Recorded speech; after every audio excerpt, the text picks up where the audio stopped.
Well, I want to welcome y'all again to Business Model Generation Live. And today we're going to go over some of the things that we went over the last couple weeks, but we're also going to add some additional things because I want to make sure that y'all fully get. Rocky Road, what's going on, man? Okay. My main man, P. Low, what's going on? I want to make sure that y'all get the understanding of some of the key important things that you need as you enter into this entrepreneur journey. You know, I want you to be prepared, and my ultimate goal is to help you to be able to reduce the risk that you're going to face, because the risk is the uncertainty. The uncertainty is the things that you don't know that will happen if you're not prepared in your entrepreneur journey. So my overall goal is to help you and to prepare you for the challenges that you're going to face and the things that we all need to know as we move forward. So, I got a guy that I'm gonna call on this phone, old house phone, and we're gonna do this thing live. Y'all gonna hear me help him to answer some of the questions that he have, and the challenges that he's facing with what he wants to do. He has a business model, so therefore I'm going to help him with his business model.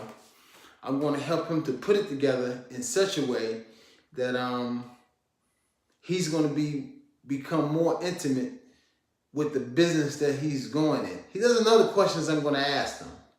Doesn't have a clue. So I'm going to challenge him in a lot of ways, but I'm also going to help him to be able to know the things that he need to know, and to be able to recognize the things that he may not know. But I'm also going to help him to become more efficient in his decision making using the Monty Canvas. So we're going to use the Monty Canvas, and it's going to add value in his life. And I'm going to let y'all see it. About to call him up now.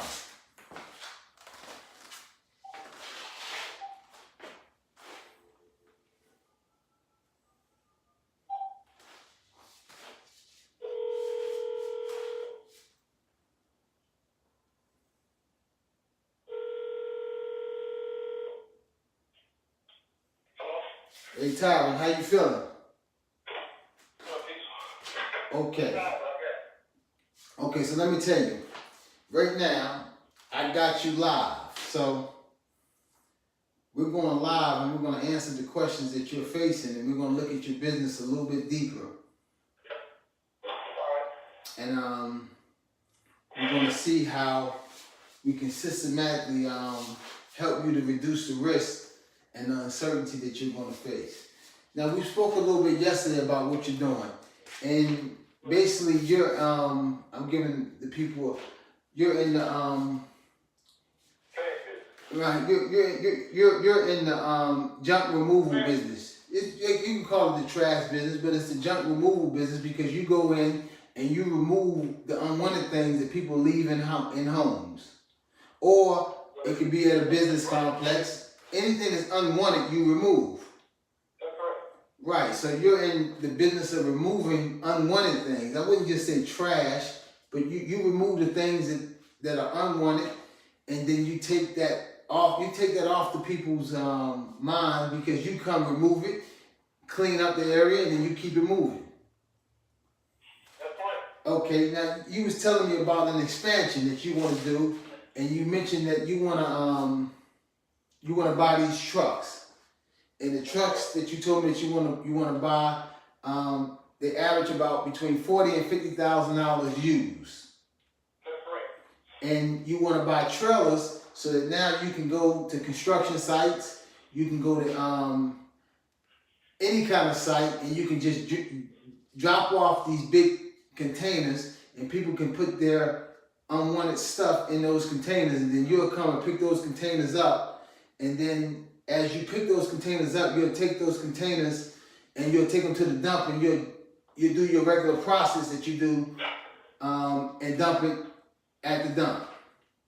That's right.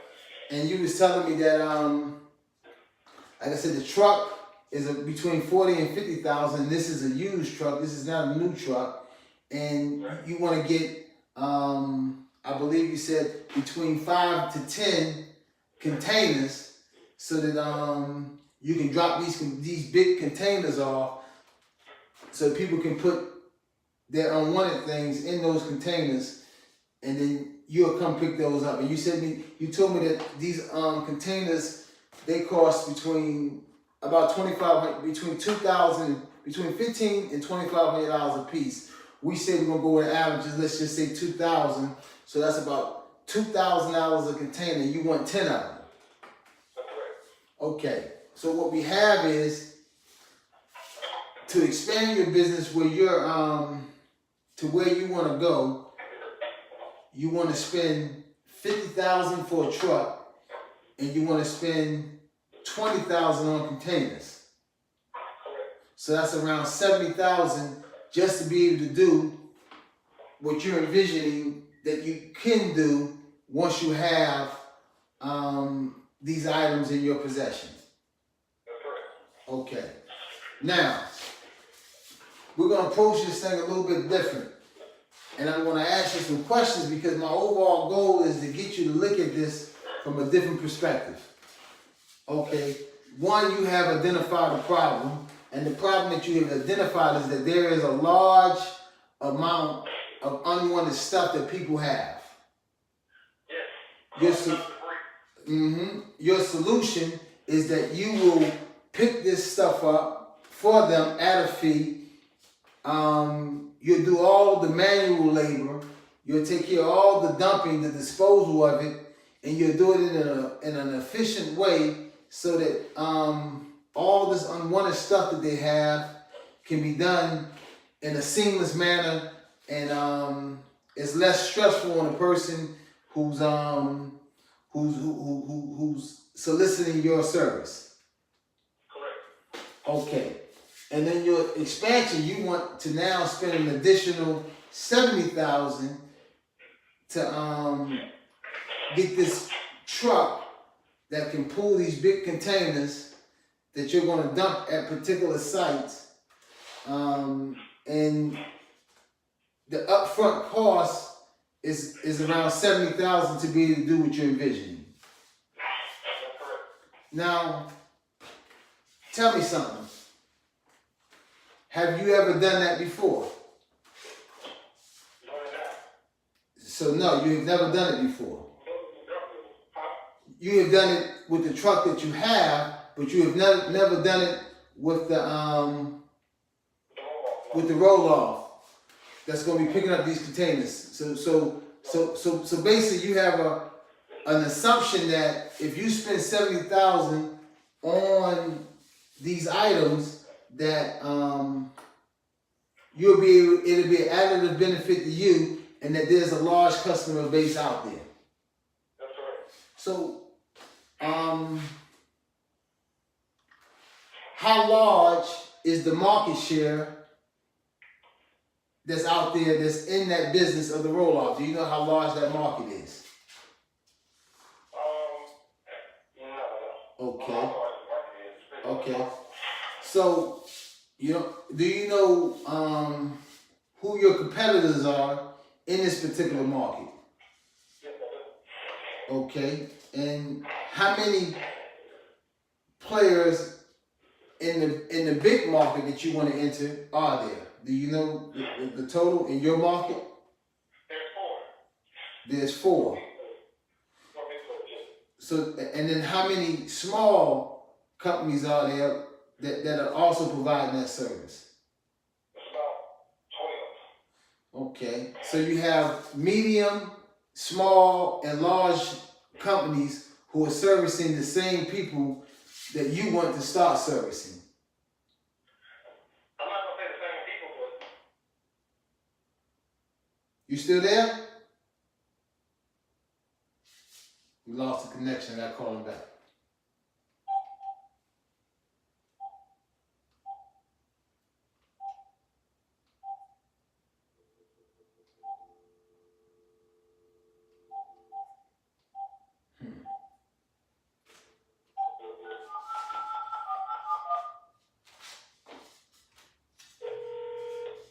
you'll get disconnected. Yeah, we got disconnected somehow. Okay, so you have small, medium, and large people who are servicing the same people that you want to service. Correct. Okay. What piece of the market share do you need to be profitable? I don't need the 2% of the market. You need 2%, 2%. but how big is the market? And how do you know all you need is 2%? I know the market is big because the market is huge because everyone knows the real way every day.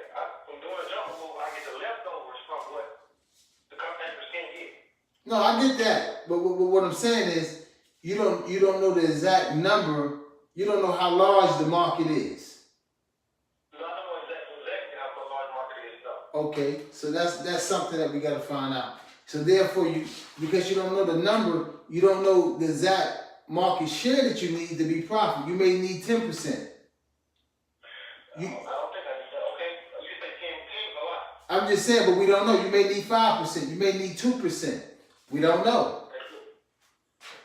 Okay, so here's my question for you. And I'm gonna look at the box, the key partners. Before you spend the $70,000 that you want to spend on this equipment, right? Right. And as of today, you don't have a customer that's willing to pay you today for that, for the money that you're about to spend. Yes, you gonna have a customer. Can I open up a customer base for it? Do you have a customer today that's willing to pay you today? Or you gotta go seek it out? Yeah, I got something to pay me for that. Yes. Okay, so then if you have a customer that you can pay today, why don't you form a key partnership with someone who has the trucks and make a small percentage off of that so that you can see how often your pipeline is going to be used before you make that huge investment. Okay, I'm already at that. I don't get a percentage of it, but I give referrals. When I give a referral, they'll give me like $20 referrals. And that's because they call on my website and they asking me, do I rent dumpsters? And I'm telling them no. I'm saying I turn the red man, red dumpsters. I turn all my customers over to red dumpsters. I may turn maybe about 7 to 10 customers over to red dumpster a week. They call on my line for jumping with me. Okay, so why not form a partnership with Red Dumpster? He's not a partnership. He's not a partnership with me. They just give me this $100 for referrals, for 10 referrals. That's it. But if I had my own, then the customers that call me for dumpster removal, they will become my customers. Okay, so each week you pass on. 10 customers for dumpster rental as well as car, disposal cars. Cars night. Okay, Cars night. so you get, for the dumpster you get 7. How many per week? About how many? 17 calls a week.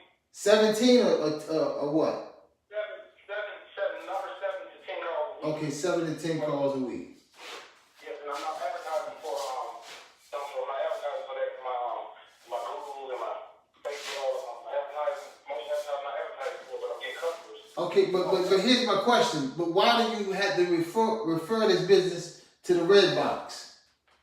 Because I don't have drop-offs. But have you spoke to the smaller companies who do have them? That is a small company. That's one small company. What about another small company? If I was red dumpster here, maybe about 30 to 40 dumpsters. Okay. Pretty small company. But is there anyone smaller than so? And see, what I don't want you to do is, the reason I'm saying this, because let me tell you the first thing that people do. The very first thing people think is, I need to spend all this money before I make money. Okay. And it seems like you've been testing this idea unbeknown to yourself. You've been testing it because you've been sending a service to another company that you can start servicing yourself.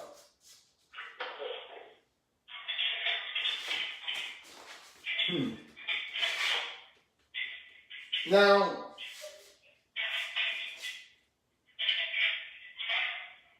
okay.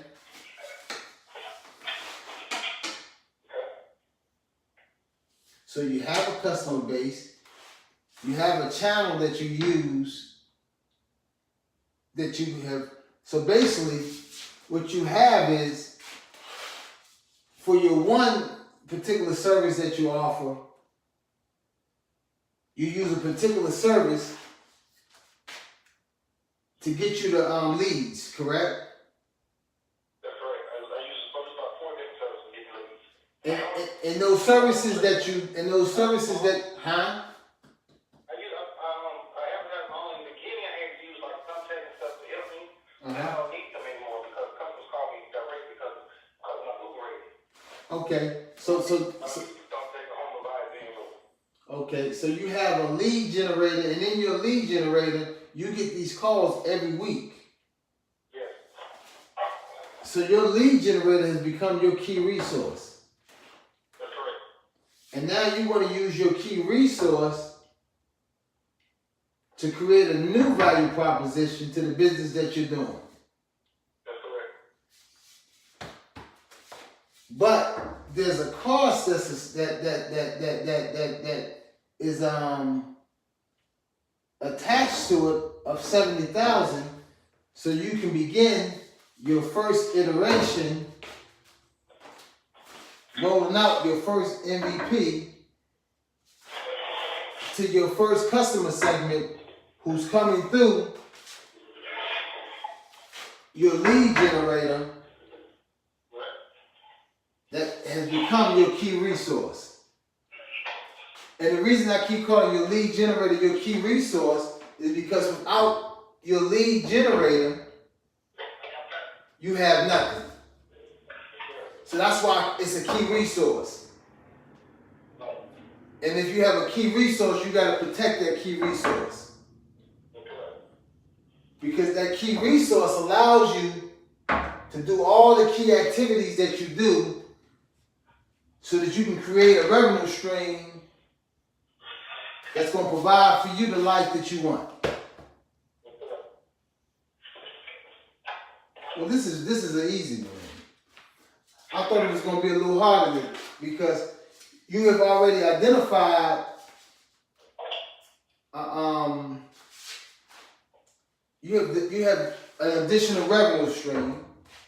You have identified your key resource that you have.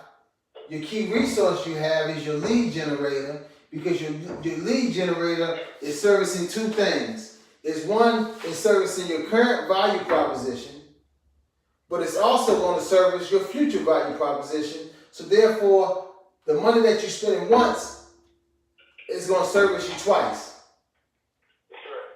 You already identified the problem because people need this stuff moved. You identified the solution. The solution just has a cost to it. The cost is $70,000. So your business is very capital intense up front because you have to spend money. But before you spent the money, you did something that most people don't do. You test the idea out with a key partner. Redbox was your key partner. You didn't even know they was a key partner, but they allow you to find out that this is an established market because you was able to use them to remove the trash or the unwanted things without spending that upfront money. That's right. So now you feel comfortable spending the money because you know that there is a true customer segment that's going to utilize the services that you offer.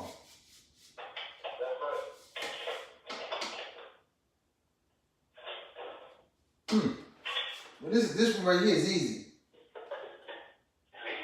It's easy. This is not difficult. The only difficult, it's not difficult. Because all you really have to do now that I understand, and I put it in the box, and the box has answered the questions, is you now just got to identify what customer segment you're getting most of your calls from. So not only you can increase your marketing dollars, when I say increase, I mean you can now start targeting a particular segment that you didn't even know existed. So now in your lead generator, you not only would you spend money generating the leads that you're currently generating, but you're spending an additional amount targeting a particular segment to see can you get more business? Because now you can grow from 10 dumpsters to 20, from 1 truck to 3 trucks. And it's the additional customer segments that you're gonna practice with that's gonna let you know if this is something that's scalable that you can now increase and add more trucks, more dumps to increase your revenue stream. This is easy. I didn't know this one was going to be this easy, Tyler.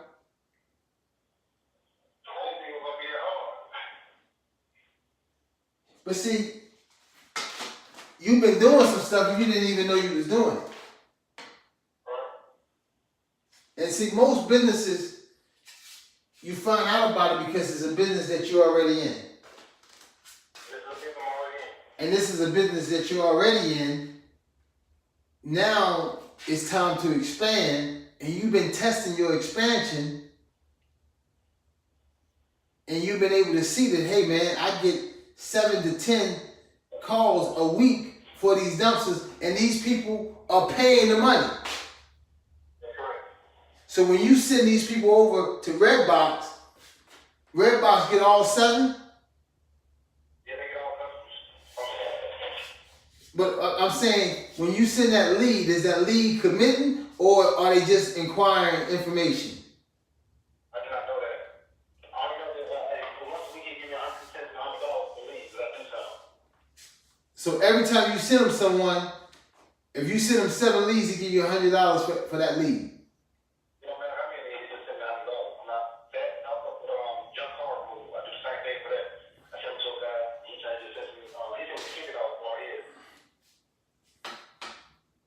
Even if the lead doesn't pan out? I have no idea because I'm not with the customer anymore. I'm giving them that lead. Okay. I'll follow up and ask them, did it go through? Did it not go through? I'll follow up. I would call to find out. I just figure some of them go through because he sent me $100. But he only send you $100 for the ones that go through, or do he send you $100 for anyone you refer his way?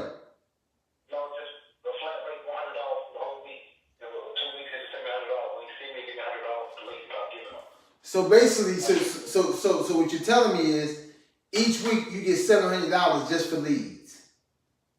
No, I get $100 for all leads I send him. I don't charge him for every lead. I mean, I don't charge him $100 per lead. Since I get so many of them, I know him. With the landfill, if y'all see him dump his truck. When I say, okay, wait, I got some leads. I send my leads to him. He said, I'll give you $100 for leads stuff. He send me $100. okay, so I get you. It's 7 leads, it's 10 leads, I'm only gonna get $100. Right, I got you. I understand. So what you need to find out is from him how many leads is he closing? Okay. Because that's going to be important. Because just because you get 7 leads, it doesn't mean that he's closing all 7. You need to know what his close rate is. Okay. Because that's the number that you know that's going to be magical to you because you're no longer going to be sending him that lead. And then I'll be advertising for it. I'm not advertising for it right now. Right, but what I'm saying is just with what you're doing right now, you're going to be closing that lead. So you need to know that based off of the money that you're spending now, you're getting 7 leads and you're closing 3. Okay. You're getting 7 leads and you're closing 2. So now we can find out how much does it cost you per lead. Because you need to know how much it costs you per lead so that you know what to charge.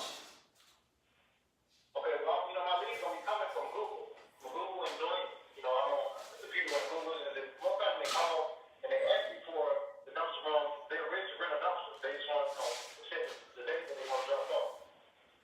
And so I tell them I don't do dumpster. I do the same day pickups. So I'm about to go to the same day pickups. So I'm about to go ahead and go ahead and do the dumpster room. So that's what they want. No, but what I'm saying to you is you still need to find out how much. How much money I'm generating through him by sending him leads. No, not how much you're generating through him. How many? Okay, I'm gonna help you with that also. You need to find out if you send him 7 leads, how many of those leads are closing? I'm producing, I got you. Because that's a key component. Okay. We need to know what that we need to know what the close rate is. I don't know the close rate. See, you've been testing a concept and you didn't even know. You've been using this MVP. MVP is a minimal viable proposition. It means it doesn't cost you much. It doesn't really cost you anything. It didn't cost you anything but some time to turn that lead over to him to see if this business is something that can make money. Right. You keep turning it over to him, he pays you $100 a week because he's happy. I know he's closing because if he wasn't closing, he wouldn't give you that $100. That's correct. So he really wants you to keep sending those leads. Right. You took a key resource that you didn't know it was a key resource, and the key resource is the way that you market and you strategize what you do, and it's servicing your original value proposition, but it's also helping you to be able to see that there's an additional value proposition that you need to be servicing. And a value proposition is how you add value to the customer. It's the bundle of services or a service that you provide to a customer. Now, one of the things that I also got to help you with is you have identified a problem, you have a solution, but I need to help you to be able to find out so that you can make your value proposition unique. Because you want your value proposition to be unique. That means it's a little different than what everyone else is offering, but it offers a service that people have to have.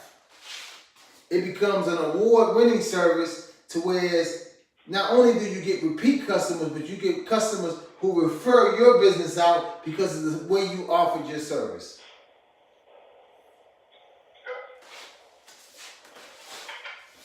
And the way we're going to structure to find out to make your value proposition unique is we got to find out the relationship that the customer wants to have with you, and that relationship can mean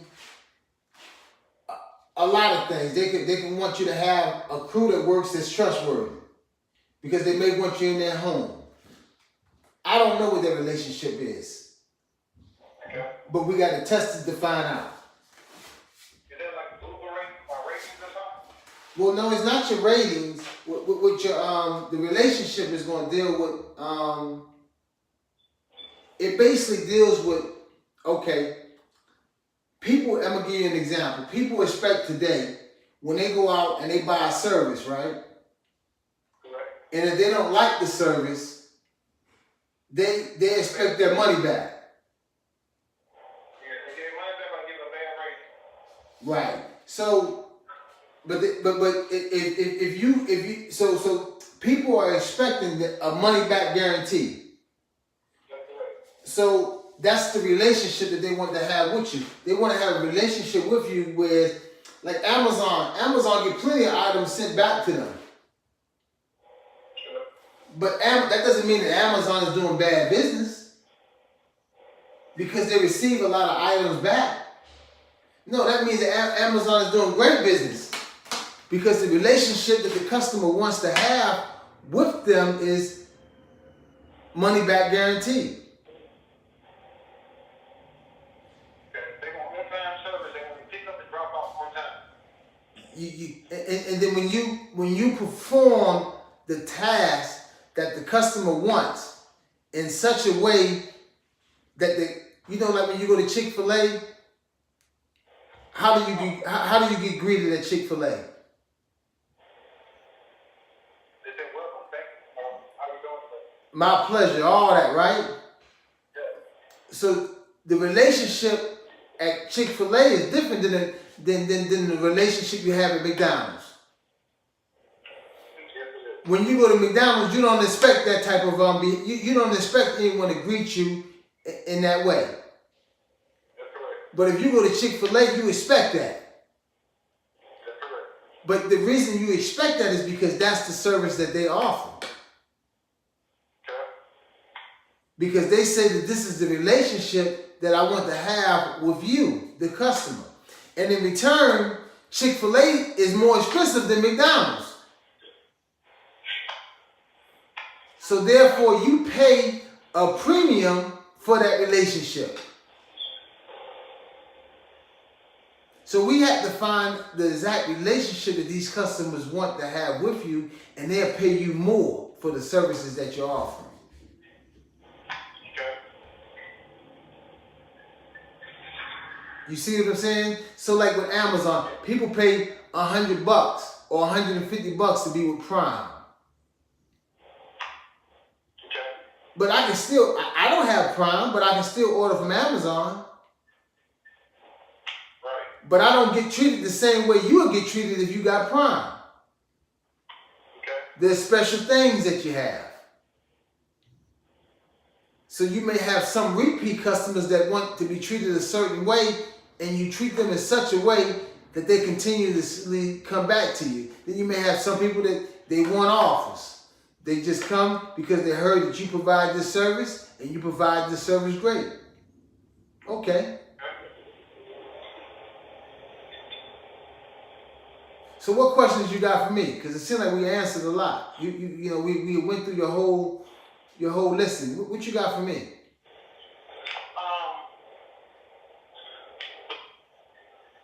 Relation. Okay. My thing wants to stick out. I'm gonna wrap all my dumpsters. I'm gonna wrap them. So my dumpsters stand out, and they'll be clean and they'll be wrapped. They won't just be just flipping yard, just ugly dumpsters.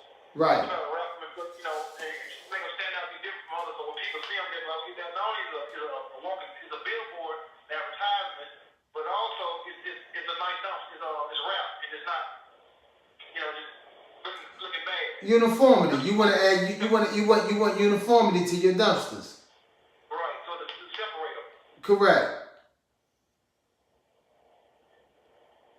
Yeah. So the customer want a uniform dumpster. Says, okay, these dumpsters are nice. The truck's clean. Every time I see them, I think that plays a big part. That clean truck, the dumpster be cleaned out, and also wrapped. Because not many people wrap their dumpsters, and maybe give you a dumpster that just a green dumpster, and it's just that's it with serial on the side of it. Okay. And then I want my dumpster to be wrapped or something for them to stand out. Okay. Customers identify that okay, that's coming out one. Mm-hmm. And they're willing to pay, like you said, the extra. They're willing to pay the extra because this is a special company, and I want you to feel special because this is what you get when you deal with me. Correct. Like I said, I think you're on to something. Okay. Yeah, I really think you're on to something. Had you not told me that you had that you had 7 leads a week coming in, you know, I would have first wanted you to build up your lead generator first. Okay. To make sure that there was a customer base. Because I wouldn't want you to go spend that money and you don't know who your customer is yet. I would have, I wanted you to first build your customer and then build your product.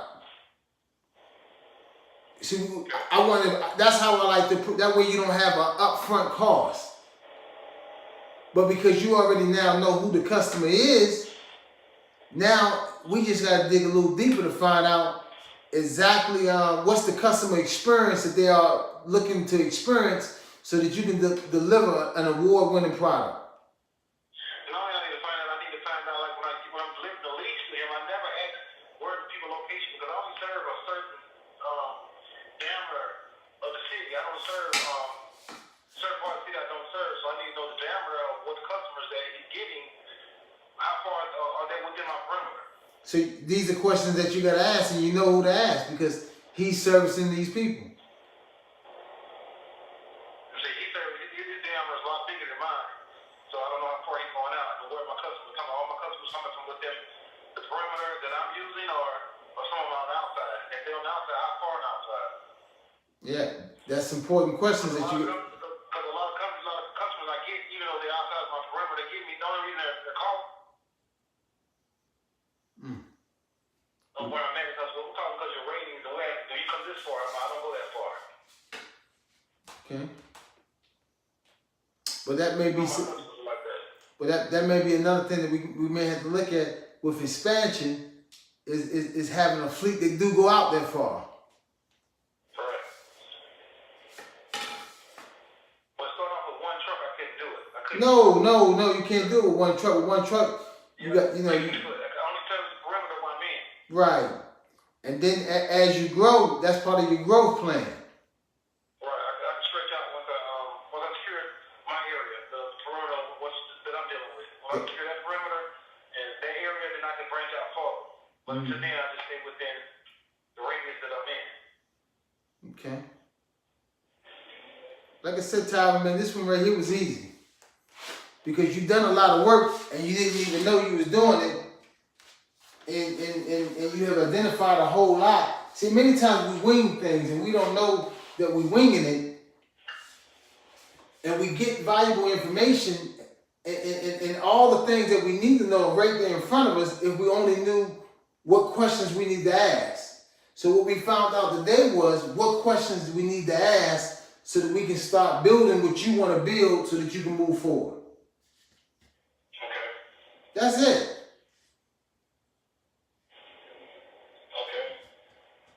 That's it.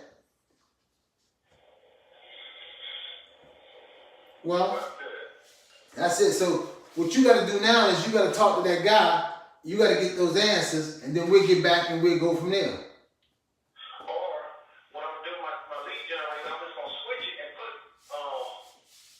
containers on there, and then as people call me asking for containers, I'll just take a list and I ask them their location that they're at. Then I'll tell them at this time we're not doing containers, and I'll refer them to them then. So I'm sure that my customer base is going to increase a lot once I switch my generator to that. Once you add that service up there. Yeah, man, service on it just to see, Just to see, and now when the people call, you get to ask them yourself before you make the referral. So I tell them, my market maybe it's about a month, see what it does. And after a month, I'll see my position to move forward my own and start giving him my leads. Exactly. And see, that's the smart move. You always want to test first. You want to be sure before you spend. So when you spend, guess what happens? You already know it's going to pay for itself. That's the key. And that's the key with these boxes. These boxes help you to look at your business in a way to where you put it on paper before you spend. So when you spend, you know exactly what the cost is, you know exactly what the revenue stream gonna be, you know the exact channels you gotta use to get to the right customer segment, you know the relationship that the customer segment is the relationship that the customer segment want, you know the value proposition that you have, and you know and from talking to customers, you will craft a unique value proposition to a unique problem with a unique solution. You will form key partners with the people that like Redbox. Redbox is a key partner to you because you know that he's going to service the people for you right now. You don't have to buy the trucks. You don't have to buy the containers. But because you have a key resource, your lead generator being your key resource, you get to ask the customer questions first before you turn them over to your key people, before you turn them over to your key partner. So we're going to call what you're doing now your first iteration. Your first iteration is the way that you're going to test your MVP without spending a lot of money. So these next 30 days that you're going to do, it's strictly about gathering information and testing. And then after we gather the information and we test, we look at it and we say, okay, with this information that we have here, this is the customer segment that we want to target. We know what the cost is. Let's go get that revenue. So what we're going to do is, me and you'll be talking throughout, but we're going to come back in again in 30 days. And we're going to have a plan that we're going to map out. We should have already mapped out.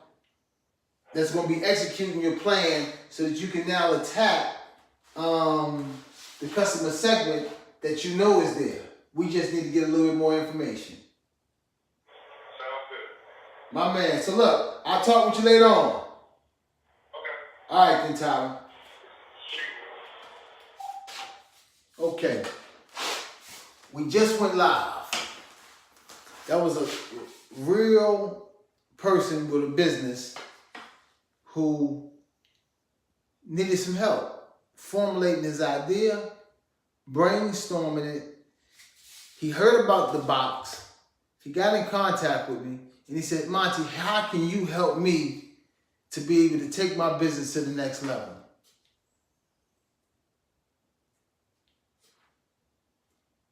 We just did it. In 30 days, me and him are going to come back and we're going to demonstrate to you what we have done within the 30 days to execute the things that we just talked about today. That's what this business value generation is all about. It's about me helping other business owners to reduce the risk, but to approach it in a way that they wasn't thinking about they could do it. They didn't think that, hey, if I do X, Y, and Z, this could be the outcome. You do not have to spend a lot of money up front to start your business. My job is to help you to reduce risk. I just did this live because I understand the complexities that business owners face. Me and him, we talked once or twice. I got some preliminary information. But basically what you just seen right there was how I put it together. Let me help you. And if you know anyone that need help, tell them, hey man, DM that man. I don't know him, but I like what I see that he's doing. What he's doing, I like. He's helping people, and I just watched him help somebody live. In 30 days, he's going to be back, and he's going to do it again with that same person, and he's going to give us an update on where they're at. You tell me somebody that's doing this stuff live, helping people to make money. I want to help you to know what kind of entrepreneur you are. Are you a lifestyle entrepreneur, or are you a high-growth entrepreneur? What's the difference between a lifestyle entrepreneur and a high-growth entrepreneur? Well, a lifestyle entrepreneur want to go out there and create an opportunity that helps them to be able to live the lifestyle that they're living now. A high-growth entrepreneur wants to create an opportunity that can be scaled, that it's not about right now, it's about the future. it's going to have exponential growth. So therefore, they're going to use different measuring tools to gauge how the business grows. It's not about a lifestyle. It's about how they can systematically affect change, not just in one location, but in many locations. Once I know what kind of entrepreneur you are, I can help you with your through your entrepreneur journey. Are you a lifestyle entrepreneur or are you a high growth entrepreneur? Like I said, get at me. Let me know the things that you're facing, the challenges that you face, so that I can know how to help you. I want to continuously help people live so that people see, hey, there's no gimmicks, there's no strings. This man knows what he knows and he's helping people, and I've seen it with my own eyes. I'm experiencing it with my own eyes. I put this board up there for a reason because I know that it can help you. Let me help you. Get at me. So until the next time, which will be next Wednesday, every Wednesday, 8 o'clock, I'm going to go live. It's either I'm going to be helping somebody or I'm going to be sharing some tips with you, letting you know, hey, here's some things that you need to be looking at. It's going to be one or the other. If I have somebody next week, I'll share it. If not, if you don't want to go live, you just want to talk and you want to do this not live, however you want to do it, get at me. You think somebody's going to take your idea? Get at me. Hey, get at me the way that you feel most comfortable doing. I'm here for you. I look forward to seeing y'all next Wednesday, 8 o'clock. Until then,